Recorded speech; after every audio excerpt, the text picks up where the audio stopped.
விஜய் மீது இம்புட்டு பாசமா? அரசியல் டிராமாவா இல்லை சினிமா மோகமா? நடிகர் விஜய் தமிழக வெற்றிக் கழகம் என்ற பெயரில் கட்சியை தொடங்கினார். ஆரம்பத்தில் நல்ல வரவேற்பு கிடைத்தாலும் அதன் பிறகு விஜய் குறித்து யாரும் பெரியதாக பேசப்படவில்லை. இந்நிலையில் அரசியல் தலைவர்கள் விஜயை பெரியதாக நினைத்து பொதுவெளியிலும் பேசுவதில்லை.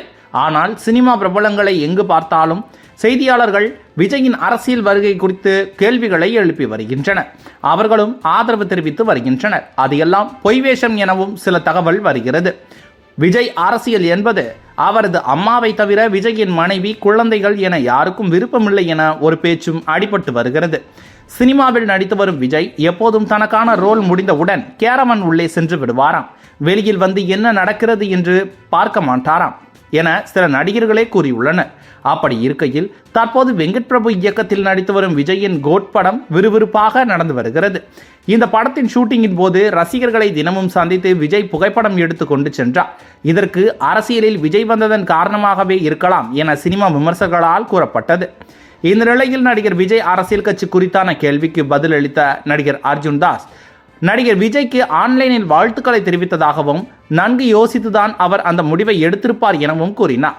அரசியல் கட்சி துவங்கிய பின்பு படங்களில் நடிக்க மாட்டேன் என விஜய் கூறியது குறித்த கேள்விக்கு முதலில் அதிர்ச்சியடைந்த அர்ஜுன் தாஸ், அவர் மீண்டும் திரைப்படங்களில் நடிப்பார் என நம்பிக்கை உள்ளது எனவும் அவர்களது ரசிகர்களும் அதனைத்தான் விரும்புவார்கள் எனவும் தெரிவித்தார். இதற்கிடையில் இன்று கோவிலுக்கு சாமி தரிசனத்திற்கு சென்ற நடிகரும் இயக்குனருமான சமுத்திரக்கனியிடம் செய்தியாளர்கள் விஜய் அரசியல் குறித்த கேள்வியை எழுப்பினார்கள்.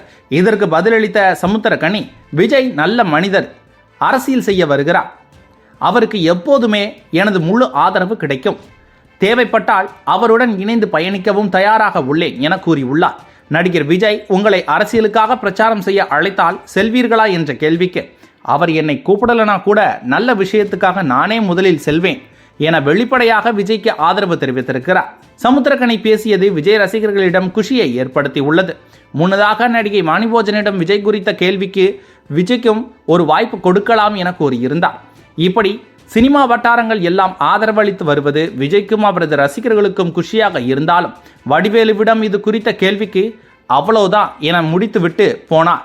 அப்போது விஜய் ரசிகர்கள் வடிவேலுவை சரமாரியாக தாக்கி பேசினர். இணையத்திலும் வடிவேலுவை வைத்து ட்ரோல் செய்து வந்தனர். இதன் காரணமாகத்தான் சினிமா பிரபலங்கள் ஆதரவு தெரிவித்து வருகின்றனர் என சில தகவல்கள் கசிந்தன.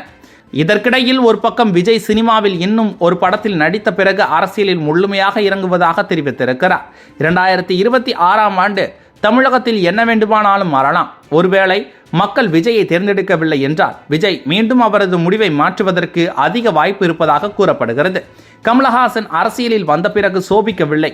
அதன் காரணமாகவே அவர் மீண்டும் சினிமாவில் பங்கேற்றார். அப்படி விஜயும் முடிவெடுத்தார். விஜய் படத்தில் நடிக்க இப்போது அரசியலில் ஆதரவு தெரிவித்தவர்கள் அப்போது அவர்களுக்கு அங்கு ஒரு வாய்ப்பு கிடைக்கும் என ஒரு பேச்சு சினிமா வட்டாரத்தில் பேசப்பட்டு வருகிறது என்பது குறிப்பிடத்தக்கது.